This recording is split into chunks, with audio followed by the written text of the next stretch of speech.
I have a question for you, and maybe you found yourself in similar situations in Crusader Kings 3, but this is my situation. I have claimed enough counties within this de jure duchy of Kyiv in order to claim the duchy title if I wanted.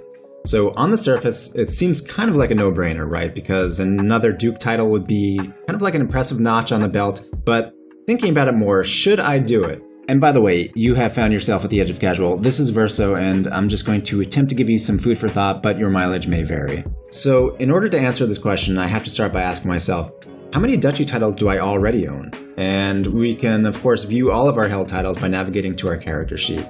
The duchies are the titles that are denoted by the silver crowns.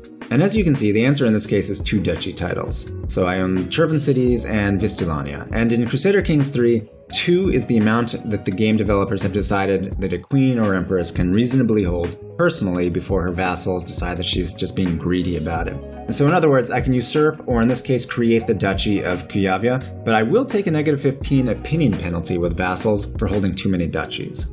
But let's assume for now that my vassals all either love me or are terrified of me, and I'm not concerned about that. Let's think about what would it get me to actually hold this third duchy? And the answer is something, kind of. You receive a one-time prestige award of 300 from the creation of the title, as well as some additional prestige per month. It's 0.2 for each duchy title that you own. And that's maybe not enough for you to care too much about it. It's not real exciting, but certainly it's nothing to sneeze at either, particularly if you have some urgent need for prestige.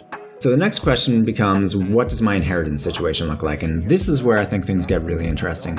This part is very situational, but in my game, I am currently managing a tribal kingdom that is limited to confederate partition. So when Crusader eventually shuffles off this mortal coil, like when she dies, hopefully not before her time, her titles are going to get divided up as equitably as possible amongst her 4 heirs.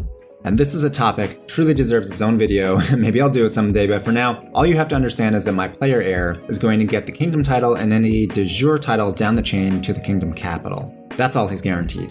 In this case, he actually won't get a duchy because he can't claim it yet, but that's neither here nor there, forget I mentioned it. So what becomes of the 2 duchy titles that Crusader holds? Those get distributed to Junior Heir 1, Pavel, and Junior Heir 2, Roman. They also get any de jure titles that you own beneath these duchy titles, and they're done now. They get nothing else. So that leaves 4 counties, and yes, I am over my domain limit at the moment, and I'll address that soon on my own. 3 of them are beneath the Kyiv duchy, so in other words, if I create that duchy title, Gavril now has a title to inherit that is equal to his other junior heirs. And maybe you want that if you're being fair to all of your kids, like if that's a priority for you, then you go ahead and do it. But to be sure, that does mean that Gavril could potentially end up with a duchy and 3 counties, because he would take what is his by de jure. Whereas if we don't create the duchy, then the game considers each of these county titles individually, and our player heir will get 2 of them, and Gavril will get 2. So by creating that duchy, we would be taking 1 county out of Constantine's inheritance, effectively. Maybe we don't want to do that because we do have to play as Constantine at some point, and a larger domain does put him in a better position. Also, just to mention it, dukes do hate it when you, as the queen or the king, hold counties that are directly theirs by de jure. Like, they really hate it. Negative 25 opinion penalty. Anyway, this is just an example of the sorts of interesting questions that you have to ponder in Crusader Kings 3, and I thought I'd share this as a sort of discussion topic, so if you have thoughts, comments, questions, suggestions, please share them below. I love engagement around here, and it's great for the channel visibility, and as always, thanks for coming out to the edge of casual with me. This has been Verso. Everybody out there, have a great day.